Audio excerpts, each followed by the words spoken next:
Y'all having fun yet? You can see 2016 is an exciting year, certainly for the department as we change processes that we've had in place for 30 plus years, if not longer. And we have one more really major change coming that's going to change things. And so that's what this next part is going to talk about, is local income taxes.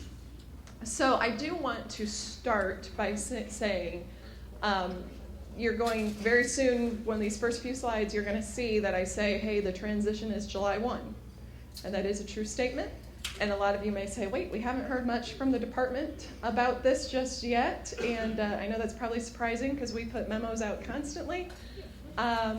We do have some memos and some guidance coming. So we are wrapping all of that up right now. As you can see, it's been a pretty busy year for us, and we're still kind of working through the finalization of everything. But we are getting to that point of being able to release all of that. So local income taxes. One of the first things to be aware of is we're changing the acronym, which I'm still really struggling with. So many of you know these as LOITs, right? Local option income taxes. Under the new structure, I believe the acronym we're all going towards is LIT, local income taxes. Personally, I really struggle with that one. So I'm trying to adjust and use LIT, but you'll probably hear me say local income taxes quite often here. All right. Okay.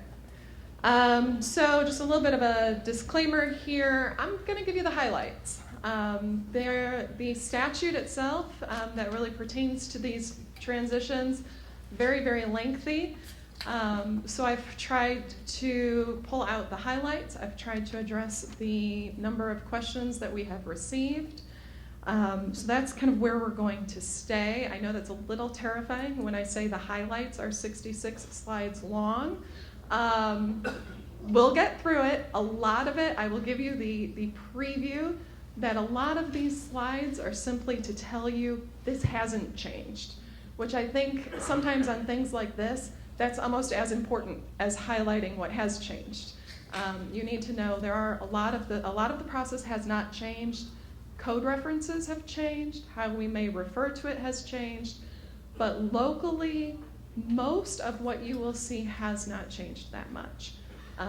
This is a lot of this is an administrative type change. But you still need to be aware of where this is headed. All right, so just to give you kind of the lingo again, we have CAGIT, COIT, and CEDIT. Those are all now, quote, the former taxes. So especially if you tonight you want to have a wild and crazy night and you're digging through statute, you see former taxes a lot, that's what that's referring to. And then as I mentioned, we are going to local income tax, or LIT. The transition dates on this, so officially the old taxes expire at the end of this month in terms of the statutes associated with those old taxes, and the new taxes come into place starting July 1. So this particular question was something that we had come up back in like February timeframe. We had asked people to submit to us questions that they had about this transition, and this was one of them. Was we're getting ready to adopt a new tax. What statutes are we adopting under? And so up until June 30th, it's the old taxes. July 1 forward, it's the new taxes. All right, so we have LOITs already. Do we have to readopt now that we've gone through this transition? That answer is no. What you have today stays in place. Now there is a little bit of a weird 2-month time frame here that I know of. At least one county at least 2 counties have hit. And so we will work specifically with those counties, but for the vast majority of people, if you have not changed your rates in the last 2 months, what existed before now exists under the new scheme. So if you had it on May 1, you'll have it under this new situation. All right, another question we had is that our our LOIT had an expiration date associated with it. Maybe it was tied to a bond issue, or maybe the special purpose LOIT that you had only gave you X number of years to actually collect it. So this is great news, right? Everything restarts. No. Your old timelines stay in place. So if you have a date, an official date by which your LOIT is supposed to expire, it will still expire on that date under these new statutes. All right, and then adopting body.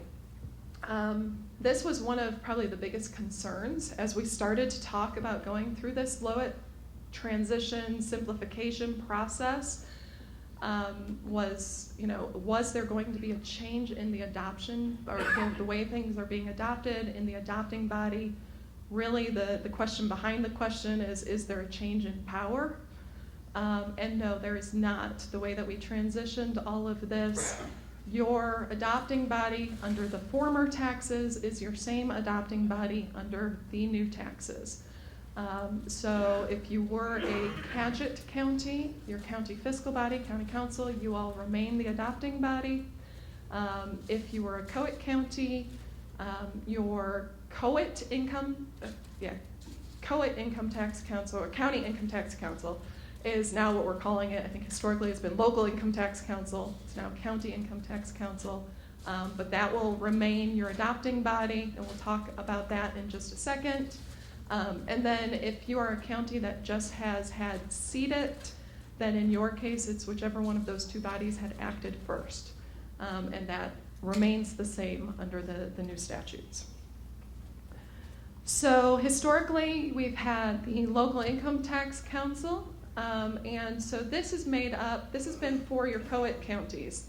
Largely you all are the ones who have had to deal with this. This is made up of the fiscal bodies of your county unit, as well as any cities or towns within your county. In terms of allocating out the votes for this income tax council, there are 100 votes that are allocated proportionally based on population. We do have a note, just if it's a cross-county unit, it's only the portion of the population that's actually within your county that counts on the calculation. So again, this has not changed. That calculation is still the same. 100 votes spread out between the county and the cities and towns.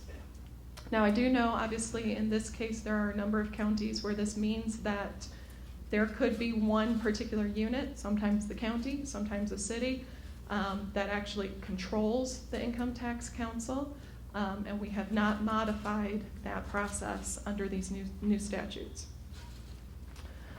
A question that we have received, and this is just a clarification, doesn't really change anything, but a question we have often received is, I'm a Cadgett county, so my county council is actually doing the adoption, so I don't have a local income tax council, or I don't have a county income tax council. The truth is you do have it. They are not your adopting body for the purposes of your income taxes, but it does actually exist. I believe there are actually some other options that your income tax council has in statute of some different things that they can do. So just be aware, you have it, even though it's not officially your adopting body. All right, now we'll start to jump into procedures. So first we have on public hearings. For those of you who have been COIT counties, this is not any type of change for you. You are used to this. You do have to hold a public hearing prior to making any income tax rate changes. So that does mean you have to go through the process of providing proper notice for your public hearing. Cadgett counties historically have not had that particular requirement written into statute. And so we did go through, and most recently through 1081 this past session, we did change that so that Cadgett counties also have the same requirement for a public hearing. So really all counties now, regardless of how you're doing your adoption, you do need to hold a public hearing prior to making income tax rate changes. All right, some procedural things on your tax rate changes. So many of you who have been around for a while, you know that especially back in 07, 08 timeframe when they adopted or they introduced some new special LOITs, a lot of those were tied to each other. So you could adopt a public safety LOIT if you also adopted either a property tax relief LOIT or a levy freeze LOIT. Now we've actually, even under the old structure, that has slowly gone away. And so it is still uncoupled under this new structure. So there is no requirement that you have to have this rate in order to have a rate for a different purpose. So that is good. You have much more flexibility on what you can do. And then also from a procedural standpoint, if you are making a number of different changes to your income tax rates, you can do those all under one ordinance. You don't have to have separate ones for each of them. And then also procedurally, just a tax rate cannot be changed more than once a year. All right, non-resident rates. This is a bit of a change, especially when you think of your CAGIT and your COIT revenues. Historically, so we've had the 3 different LOIT types, CAGIT, COIT, and CDIT. We've also had 3 different ways of handling non-residents. CAGITs took, I'm not even going to remember anymore. It doesn't matter. I can't remember. We have so many other things going on. But I do know that CDIT, for CDIT, your non-residents have always paid the same rate as your resident rates. Whereas for both CAGIT and COIT, your non-residents paid only a portion. I just don't remember which was which. And so what we have done is we have changed all of it to CDIT, something similar to CDIT. So now any non-residents of your county that are paying income taxes, they will pay the same rate as your residents. So who are we talking about when we say non-resident? In statute, the way that they define non-resident is an individual who resides in a county that does not impose an income tax, a local income tax, which at this point we don't have any of those anymore. So somebody who would reside in that type of county yet works in your county. So really when we think non-resident now, the simplest way to think of it is out-of-state people. If they live out of state yet they work in your county, they're a non-resident for the purposes of this. So I do have up here, because we are changing the application of that rate to those non-residents, you probably will see an increase. I don't have numbers on that, and so I don't want you to go hog wild and say, woohoo, got all this new revenue. Probably not going to solve all of your problems, but you should expect to see possibly a slight uptick in your revenue associated with this. Yep. If we could go back a couple of slides, you talked about the local income tax county or council or county income tax council. In our county, about 60% of it is unincorporated. The county council would have approximately 60%, and the municipalities or whatever a different percentage.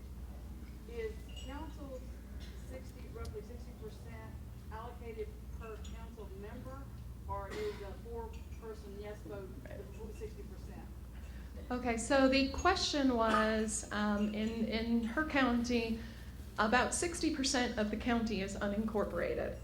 And so the other 40%, and so therefore the other 40% of the votes on the income tax council, those will be taken care of by the cities and towns within the county.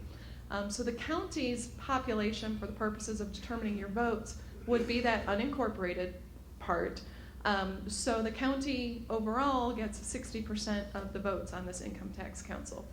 So the question then was, does that mean that each person on the council gets a certain percentage of that overall 60%? And the answer is no.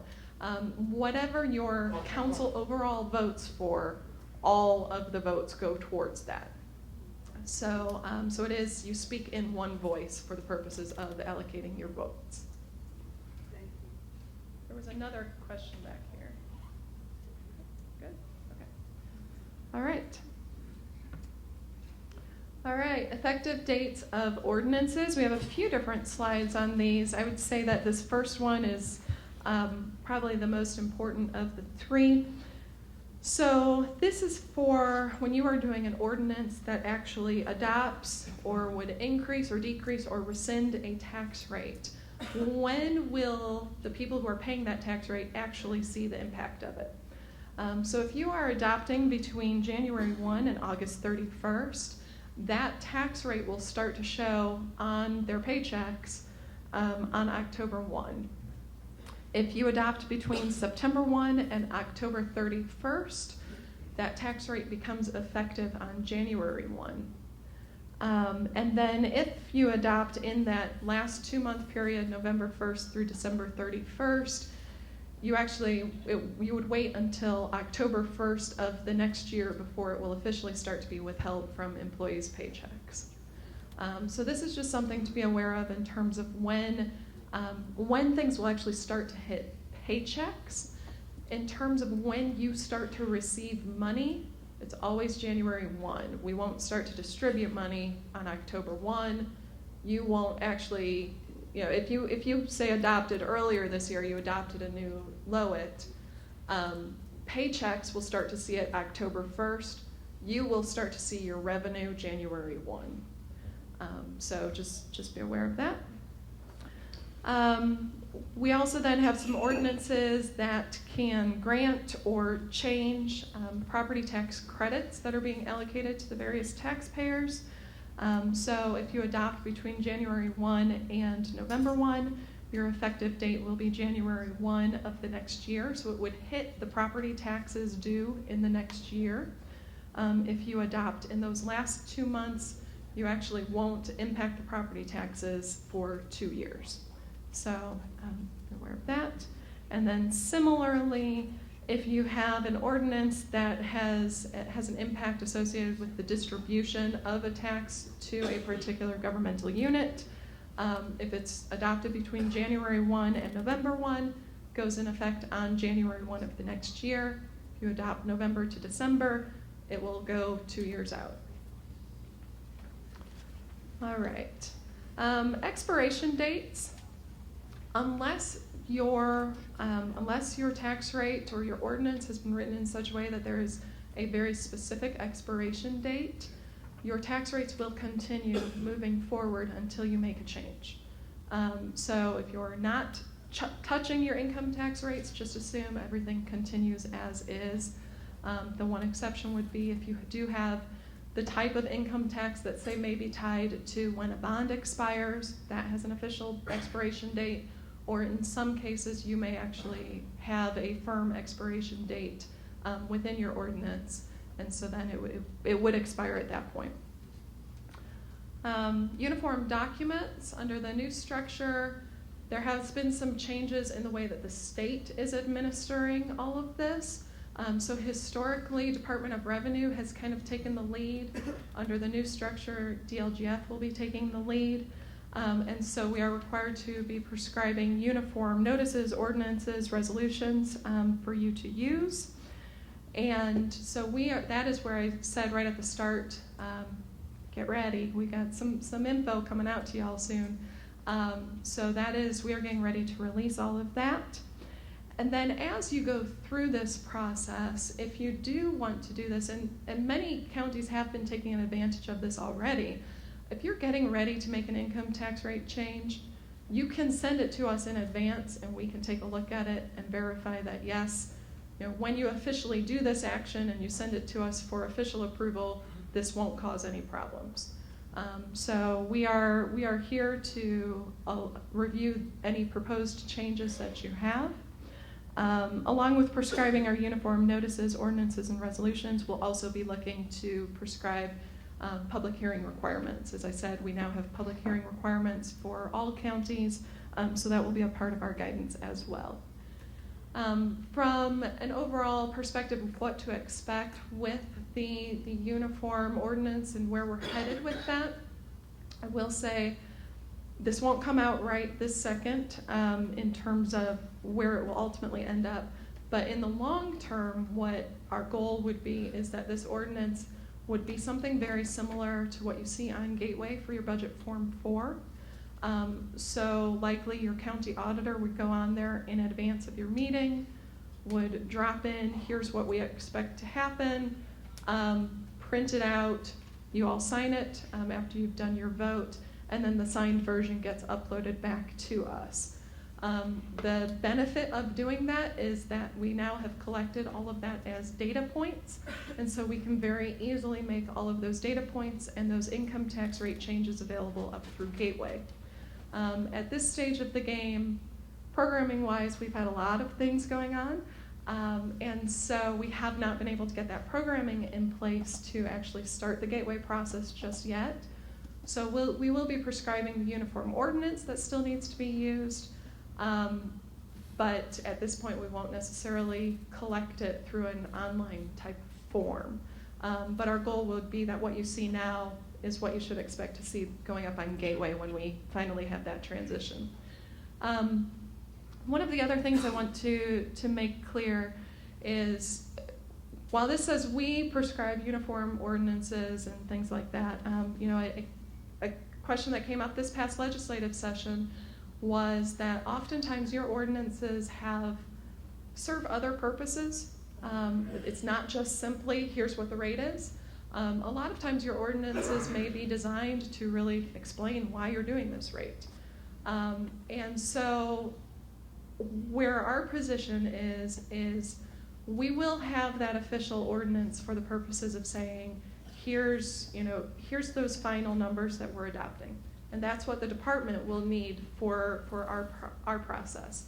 If you locally would still like to have another ordinance associated with that provides all of the whereases, you are more than welcome to do that. We will not stop you from doing that. We would definitely make sure that your numbers are jiving between the DLGF and your local ordinance.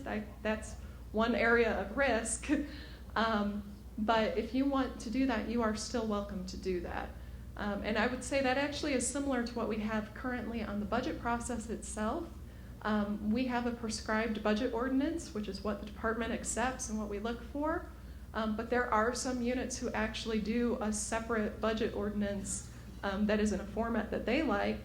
And so they do that locally. We just really care about the official prescribed form. So please know you are still able to do all of that.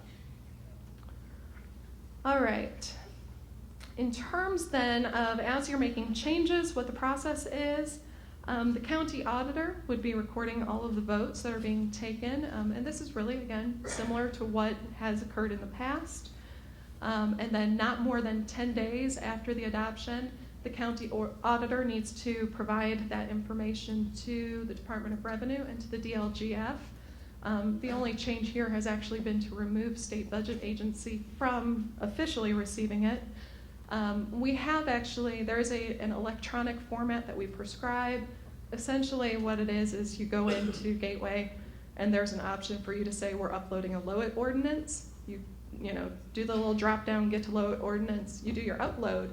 And what happens on the back end of that then is when you tell us that what you just uploaded was a LOIT ordinance, we have a whole slew of people throughout the state who automatically receive it in email.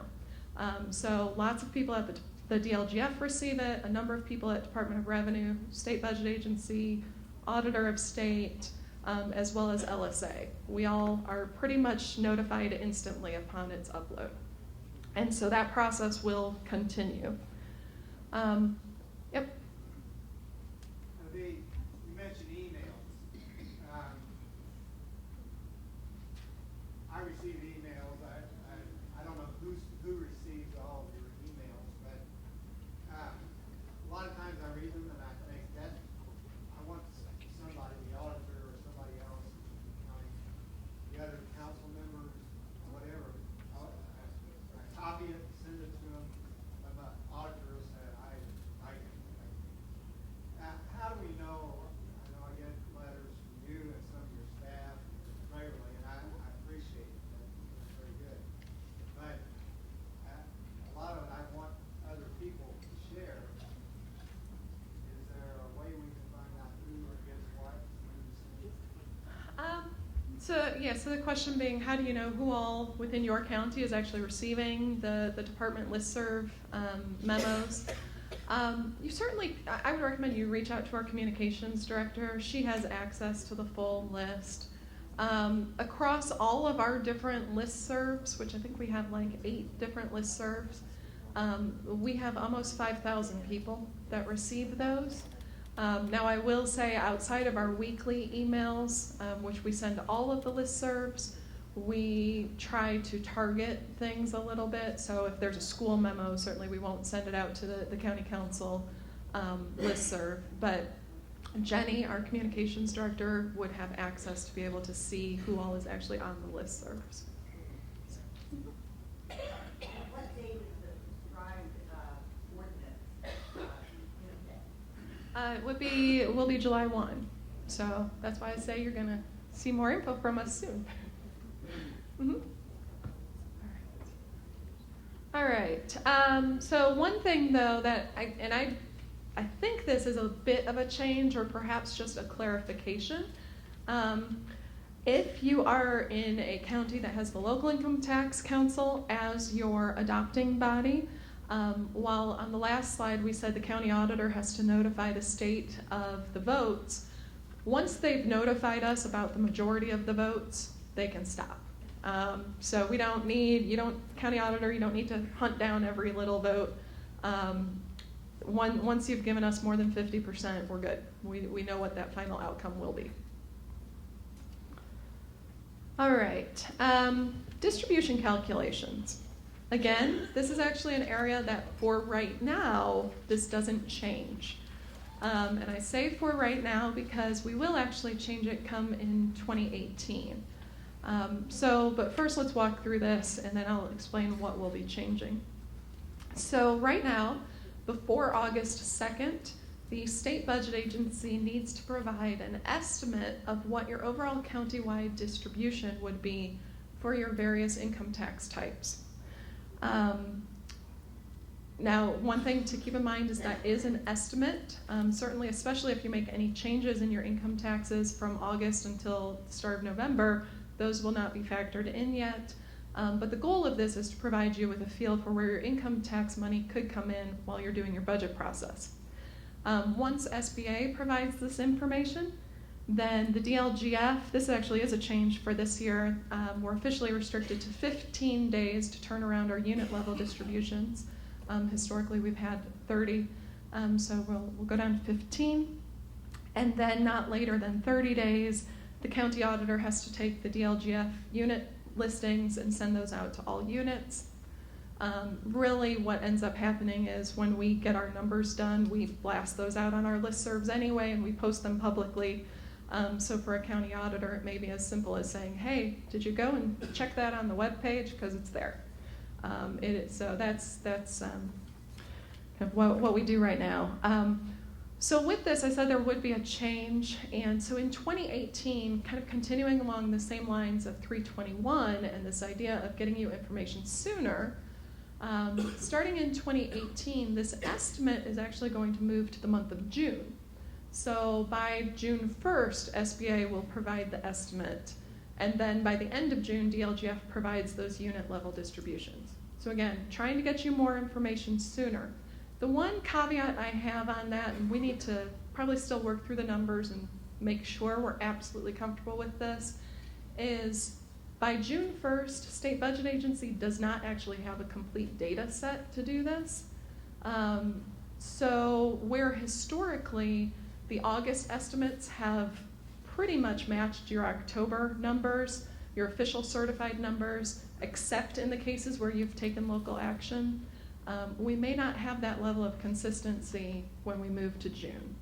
So this is something I'm working actually with State Budget Agency on to identify what that discrepancy could be and make sure that we're comfortable with that. We do have a couple of more years before this officially goes into place, and so as we're testing it now, if we determine, hey, that's a great idea, but the numbers are going to be off enough to where we're not comfortable really giving those to you, then we may decide we need to backtrack a little on that one. All right, so those are all the estimates. Then we have the official certification, which is before October 1st, SBA will provide the official certification. Same things in terms of when the DLGF has to do our work and when the county auditor has to distribute those numbers. Got your 15 and 30 days.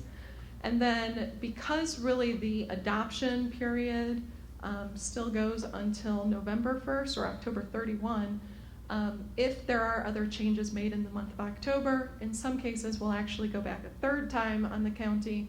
SBA will certify a new number and will calculate new distributions. For the purposes of the unit level distributions that we're providing, this is, I'm going to clarify that this is under the new structure. Really there's not much difference from what you have been seeing to what you will be seeing, just some different terminology. So our unit level distributions, first I have what we call school distributions, or what I'm referring to as school distributions. This is your old CAGIT PTRC. CAGIT PTRC historically has been the only income tax that actually went to schools. It also does go to other units within the county, but it has a special calculation associated with it. So we'll show what amount is being distributed through those school distributions. Then you'll have your certified shares. Public safety, this is a number that we have provided in the past, and the one note we always have on this is that our numbers are estimates. Especially if you all, or your adopting body locally has determined that you want to share your public safety dollars with a provider that is not currently eligible to receive public safety, we would not necessarily know that for the purposes of our estimates. So if that type of arrangement has been made locally, then our estimates do need to be adjusted to account for the amount that is going to that designated unit, and then the remainder would go to the typical units receiving public safety, being counties and cities and towns. Next, then we have economic development, your property tax credits, and then lastly, your special purpose. All right, so for the transition, this is where the real fun begins.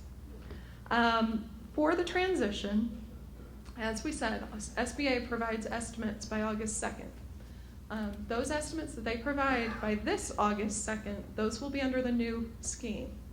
So this is my fun graphic, and we're going to walk through this in much, much more detail. But what you see up top, those are what we call the 13 buckets of our existing LOIT structure. So when SBA certifies right now, when you look at their document, they have 13 different potential numbers depending on the type of county you are and the type of income tax that you have. Under this new process, or this new transition, we will be going to, we'll call it 5 buckets. Even with that, there's a bit of a caveat because 3 of the buckets are really within one rate. So we have the property tax relief, we have what we call the expenditure rate, which is actually broken between certified shares, public safety, and economic development, and then you have a special purpose rate if your county has been allowed one of those. So over the next set of slides, we are going to walk through, and I'm going to show you how we're going to get from those 13 up there to these 5 down here. So let's start with your CAGIT base rate.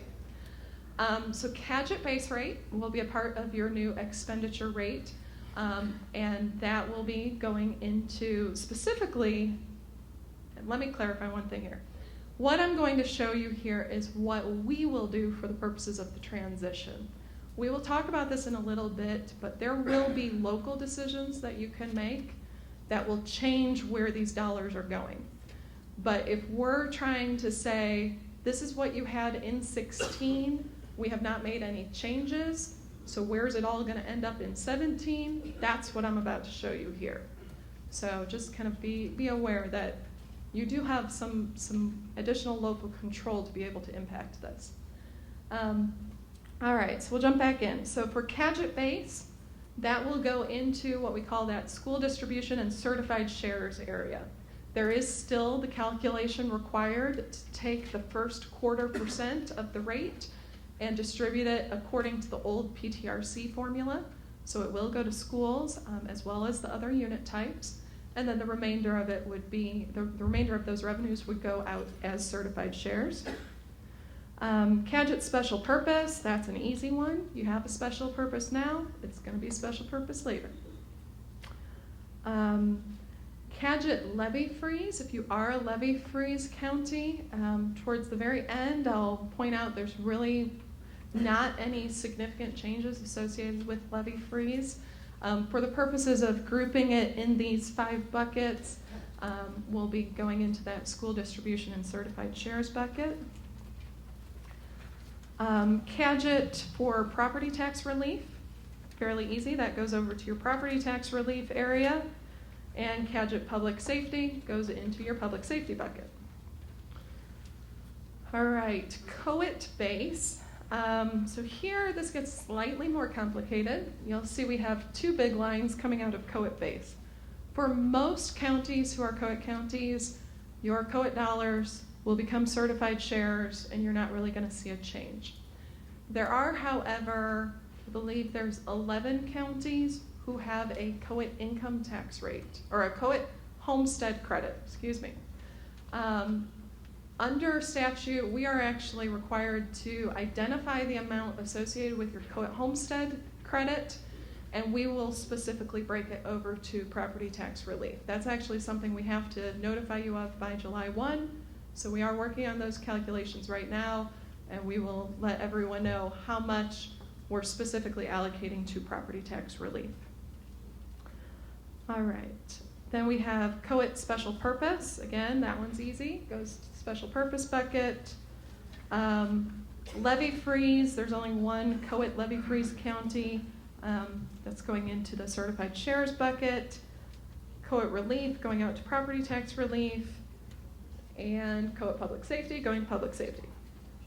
All right, next then seeded. So seeded base, again, you'll see here I have 2 arrows. This actually, the red arrow only impacts 1 county. So Hancock County, if you're here, that red arrow is you. For almost all counties, if you have a seeded base rate, we will automatically transition that into the economic development bucket. For Hancock County, a portion of their seeded base rate currently is actually used for a special distribution to their libraries. And under the new LOIT structure, that actually is broken out into a special purpose rate. So we will make that transition. Seeded special purpose rates, those go into special purpose, and seeded homestead will transfer over to property tax relief. Clear as mud, right? That's it. Easy, easy. It's much more daunting to see and talk about than it actually is to accomplish. So we did do, in October of 2015, the Office of Management and Budget was required to prepare a report that showed how we would transition everything. So we've actually already gone through this calculation once. Now we're just going to have the updated numbers and walk through that. So like I said, it's much more rough when you look at it visually or try to talk about it. For your purposes, what you will see, again, unless you have made local changes, what you're going to see is a change in terminology. That's really what this comes down to for you. We will talk about it differently, but really your revenue stream, where things are going, all of the underlying formulas associated with this have remained the same. So even like when we talk about how much is in certified shares, how that then gets allocated out to your units, those underlying formulas have not changed. So barring local changes, you should see a consistent revenue stream across this transition. All right, so now what I want to do is, so we've talked about how we'll transition all of this, so now what we're going to do is get into the details of these 5 different buckets, so you can kind of understand a little bit more about what they are and how we're going to use those. So first we have property tax relief rates. And so just the note that I have on this particular slide is that under the new Lowit structure, the Auditor of State's Office is responsible for doing all of the credit calculations. Right now, I would say they do at least 90% of the credit calculations, and then the department has about 11 or 12 that we do, largely associated with the co-ed homestead credit. And then there's one seated homestead credit that we are responsible for. Under the new scheme, all of it will be under Auditor of State's Office. So what that does mean is if you are a co-ed homestead county, you will no longer see a credit rate or a credit rate on your budget order. So that will be a change that you'll see this year, but you'll then work with AOS to still compute that rate. All right, the property tax relief rates then. Overall, within your property tax relief rate, the maximum rate that you can adopt there is 1.25%. There is a change here that we at the state are all working on figuring out how we'll accommodate this. But property taxes that are attributed to a voter-approved referendum will not qualify for this credit. So that's just something to be aware of. It's something we're going to be definitely working with the various software vendors on to make sure that this can factor in appropriately.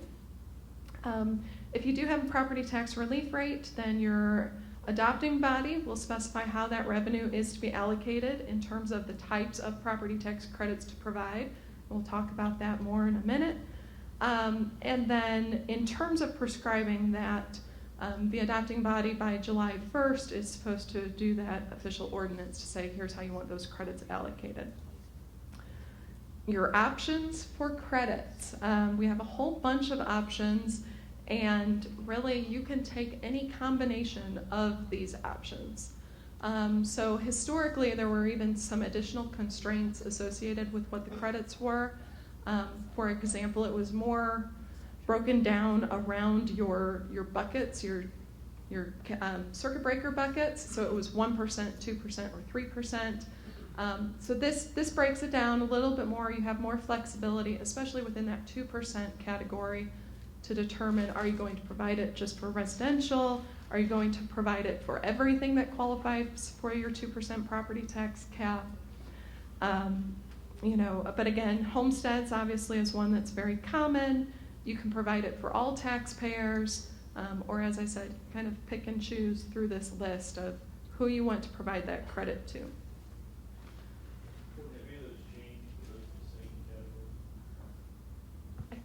I think they've opened it up a little bit more. I think you have a few more options. At the same time, they've been doing the new lit statutes. They've also been opening up some more flexibility on the old statutes. So I'm not positive on that, but I think these are, at least from a couple of years ago, you do have more flexibility than what it's been.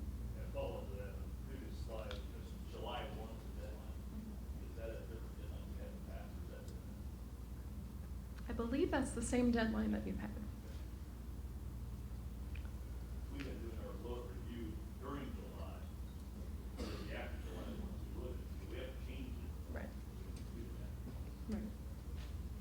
Mm-hmm. So we have a code home state contract, and so the transition to property tax relief, we have to make this decision as well. So the question was that they have the co-ed homestead credit, and so as a result of this transition, will they have to make local decisions to transition it over to property tax relief? And that answer is no. That was something we actually specifically clarified in statute this past year. The department will do that transition for you. In statute, it says we will specifically take that and we will allocate it for a homestead credit within your property tax relief rate.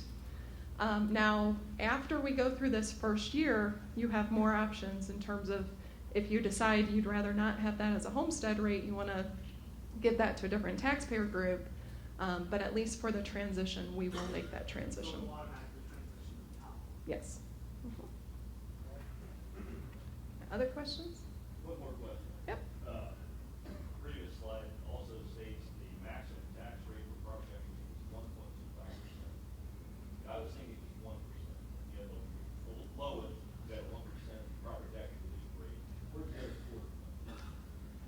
Yeah, it is. No, it's from the seat at Homestead is where it comes from.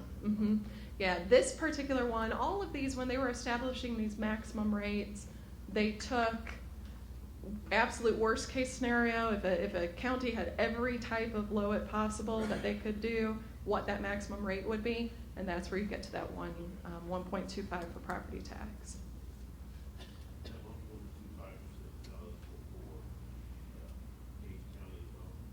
Yes, that's all counties will have that 1.25% for property tax relief.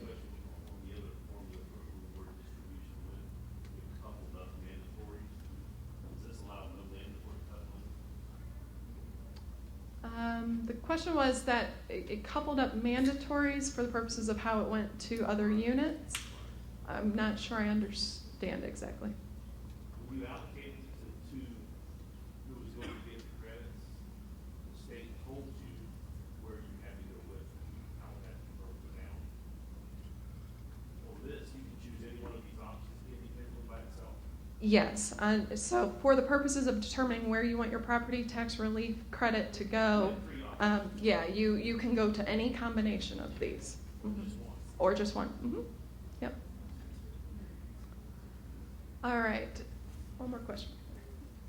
The adopting body, is that the income tax council? Sure. So for the purposes of determining this, it says that the adopting body will do it, and the question was, is that income tax council? That will depend on what type of county you've been in the past. In a co-ed county, yes, it would be your income tax council. In a Cadgett county, it would be your county council. All right. Once you've determined which categories you want to direct your property tax relief revenue towards, dying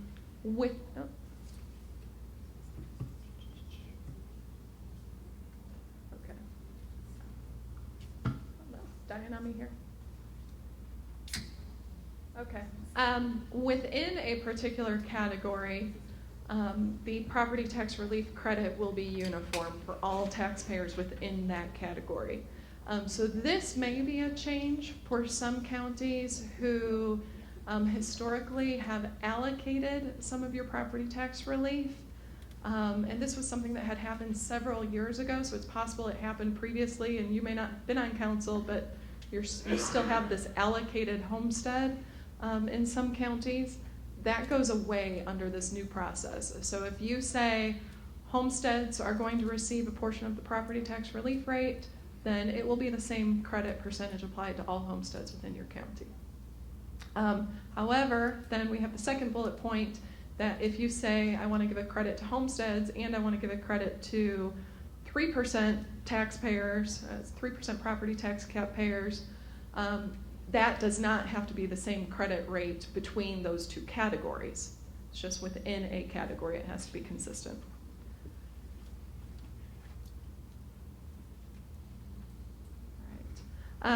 If the revenue from your property tax relief rate ends up coming in less than the amount of the credits that you have authorized, this slide just kind of walks through how the county auditor shall go about reducing that credit. Essentially, we'll start with the 3% and we'll leave homesteads for the absolute last in terms of being adjusted. This will be more important to your county auditors. And if your revenue ends up being higher than the amount of the credits that you had actually approved, that excess will stay with the county, and then your adopting body can determine how you want to allocate that in a future year. All right. This gets to the co-ed homestead transition. This is something I know we've already spoken about. The department will make this transition. We will transition it into a homestead rate, and we will be notifying everybody by July 1 of that, or at least the impacted counties of that. And as we said, after 2017, the adopting body could change where that particular credit is being allocated. All right, next then, let's get into the expenditure rate. And this is This is where some real decisions come into play locally, and things you need to kind of think through and be aware of. So first, expenditure rate, your overall maximum rate for your expenditure rate is, for most counties, 2.5%. Marion County does have 2.75% because they've historically been allowed a slightly higher public safety rate. If you were CADGET, this is the school distribution section. If you were CADGET, that first quarter percent is still going to go towards what was the old CADGET PTRC. And now, under the statutes, everything else that remains after you break away that first quarter percent, it's all referred to as additional revenue.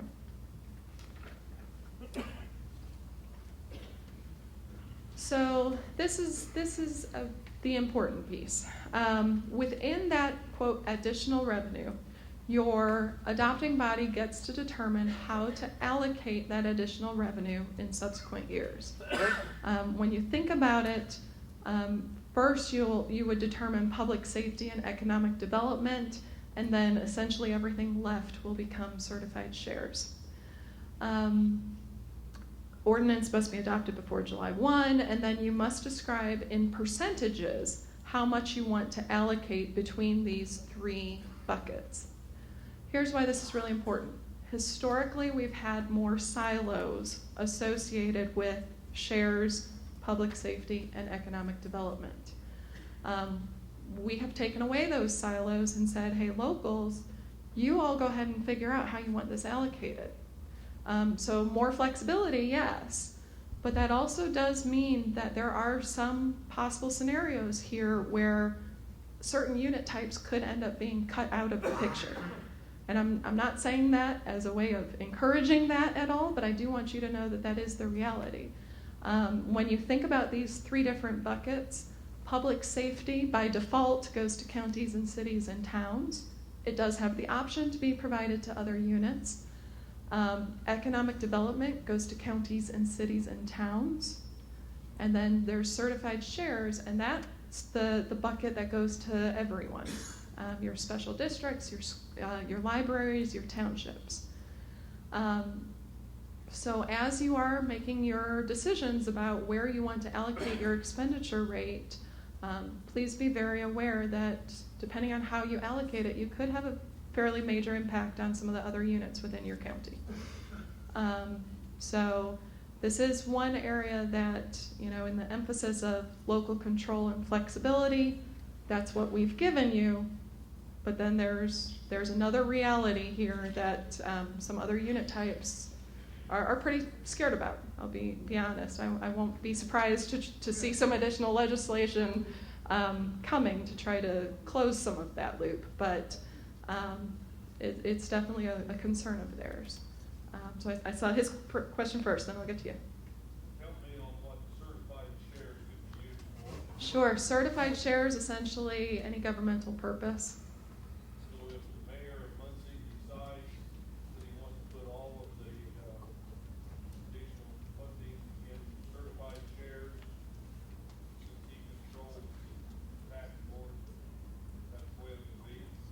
So what will happen is if locally the decision is made that all of your additional revenue should be directed into certified shares, once that decision has been made, that's the extent of the local decisions. Once that decision is made, then the formulas kick in to allocate it out to specific units.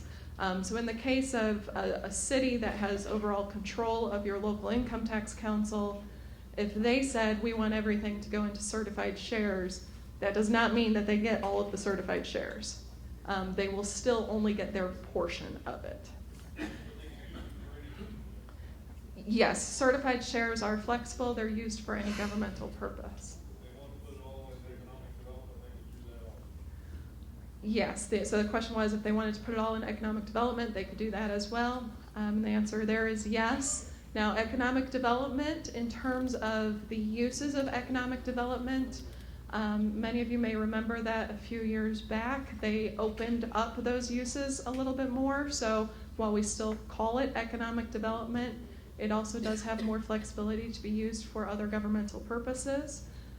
Public safety is the one that is very specific. There is not that additional flexibility. So if your local adopting body determined, hey, everything goes into public safety, then everything's going to be spent on public safety. There's not an option to spread it out to other uses. Courtney, can you spend just a little bit more time on this to go through some other scenarios? I do want to point out on economic development, Courtney mentioned this, but I just want to reiterate, that's really used for any legal purpose. So if the adopting body said we're going to spend it on economic development, you could really spend it on any legal purpose that the county can spend money on. And she mentioned this on the public safety. If the adopting body said we're going to send all of the income tax money into public safety, obviously what that does, this is income tax money. So this frees up property tax money that you may have been spending for public safety. If the income tax is sufficient to fully fund your public safety needs, then that property tax revenue becomes available for some other resource. So again, Courtney mentioned this, cities, towns, and counties are always going to get a share of this revenue. It's the libraries, the townships who can't come to the county council and ask for a share of public safety tax. And some other districts are the ones who don't have a guaranteed revenue split out of this. So again, I just want to emphasize the flexibility that the adopting body has now to allocate this money into one of these categories, but the safety net for counties is you're always going to get a share. Well, one thing is if they put it in economic development, the county council has no say-so on where it goes. The commissioner. The question was about if it goes in economic development, who has control of that, and because it's still has to be appropriated by the council, so the council still has control over appropriating the money for an economic development project. So 0.25% is for public safety, no, that cap no longer. Use the microphone, please. Sure. The question was the 0.25% that previously existed for public safety LOIT that no longer exists, and that is true. Yes. So historically, under the old structure, if you wanted to have a public safety LOIT, it was restricted to 0.25% for a rate. There is no longer that restriction. And then what happens if, so is this something, a decision that needs to be made on an annual basis, or does that allocation apply until the adopting body chooses? Sure. So the question is this an annual decision, or does it apply until there is a change? And you're saying both? The statute, the language of the statute says the adopting body shall, Courtney said it right here, shall by ordinance, as well as shall, means have to do something. But the statute then also says, have that, but it's part of the statute that says, if you don't, whatever you decide remains in place until you change your mind. And that's the reason it's in our ordinance. So will the default be the existing percentage until the adopting body changes? One of the questions that Karen brought up was, what if you have money that's pledged to bonds? Say you had a special rate to fund your jail. Not the question. If you're using it. If you're using it for economic development and you made a pledge, you're going to have to figure out a way to make sure that those pledges stay intact. You can't hold on your bonds. The adopting body can't shift this revenue to another revenue stream and leave bondholders hanging and not getting paid. So they're always going to be taken care of. Yeah.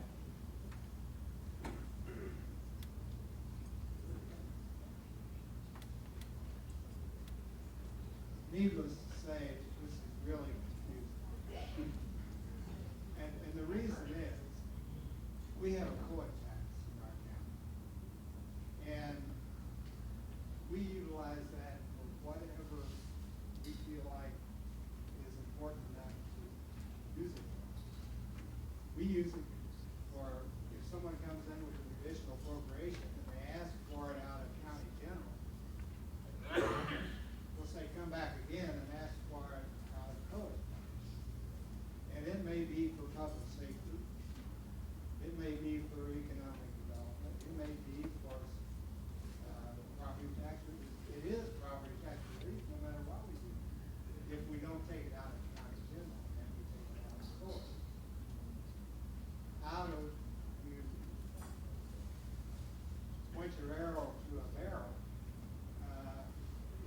utilize the COA fund in that manner? Well, I will actually speak on the direction where SBOA is headed. So we have, for county units, we've been having shares. Your certified shares have been broken out into separate funds like that.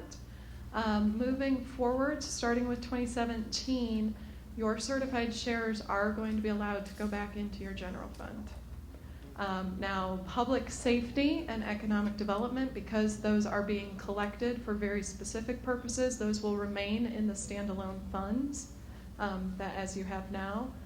But your shares are going to be allowed to come back into your property tax funds. Lori, I hope I didn't butcher that.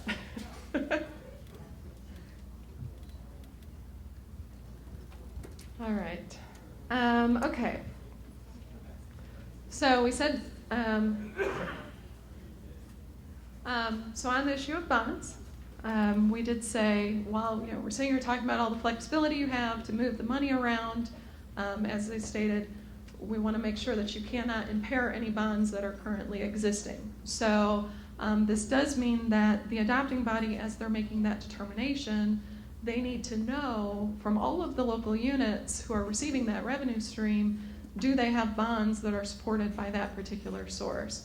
And if they do, you still need to make sure that you're allocating enough of the expenditure rate into that particular type of allocation. So, for example, if you have a CDIT bond, you would need to ensure that there's enough money going into the economic development rate or the economic development bucket to still ensure that that unit, whether it's county or city town, has the money available to make those bond payments. All right, we'll talk very briefly about the three different types. We've already covered a lot of this. So certified shares, like I said, all other additional revenue is going to certified shares. Solid waste districts, they're only allowed to receive a portion of certified shares if you have specifically authorized that. And then the distribution here is according to attributed allocation. The next slide, and I know you have this in your handout, the next slide is that formula that we use to determine attributed allocation. I won't walk through that, but I included it here just to emphasize the fact that once it's into a particular bucket, there's a statutory formula that kicks in on how it goes to the units. Public safety, really no changes here. This is going to the county and each municipality, same manner as before. You still have that option, actually, well, it's the next slide, but you still have that option to share your public safety revenue with a provider of public safety. Somebody who is providing public safety for a unit that is not currently eligible to receive public safety dollars. And again, once it goes into the public safety bucket, the old formulas kick in. If you were a Cadgett County, we will use that same attributed allocation formula to determine the breakout between units. And if you were a Coet County, we'll use your certified levies, which is what we currently use.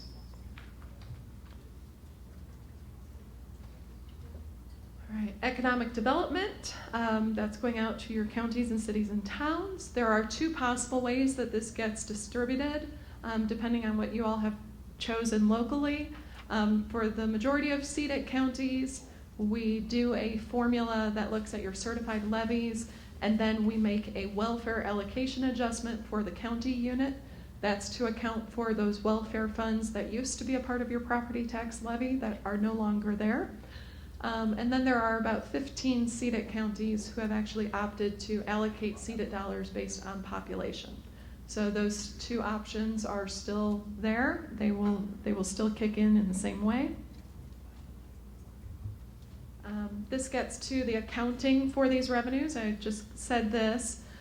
Your revenues for public safety and economic development, those will still need to go into their own standalone funds. I'd also throw in their special purpose rates, which we'll get to in a little bit. Those all need to, from a fund structure, they need to stay separate. And then, like we said, your shares will actually be allowed to roll back into your normal funds, your general fund, things like that. Economic development, I have a number of slides on this, but I'll just start by saying this hasn't changed. The process here has not changed.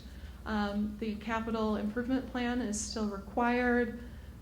Your executive is still the one who is adopting that capital improvement plan. As David pointed out, you do still have to actually do the appropriation of those dollars, but the plan for it will come from your commissioners.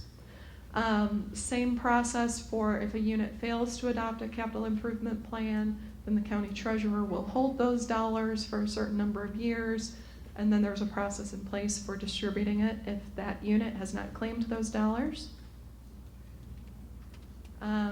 Capital improvement plan, still the same thing, period not less than 2 years, and incorporating at least 75% of the revenue. So those slides kind of summarize where we're at with the expenditure rate. I do know it is confusing, and again, it is a lot of terminology change. I would say especially within the expenditure rate, the biggest change is having that option to determine how you distribute it between public safety, economic development, and shares. And the slide was showing July 1, the ordinance be adopted by this July. Technically, that's under the new statutes, which don't become effective until July 1. So we will transition your old taxes into the new process, and then starting next year, by July 1 of next year, you'll come in and make those decisions. Okay. We're almost done, I promise. Special purpose rates. These are for those counties that have been specifically allowed a special purpose rate within statute. There's, if you've been statutorily allowed, then there's a process you have to go through to adopt your ordinance to actually implement it. And if you have this, it does need to be in its own standalone fund. I will not walk through the next 5 slides, 6 slides actually, but I did want to have them in here just so you can see these are the existing special purpose rates that are approved within statute.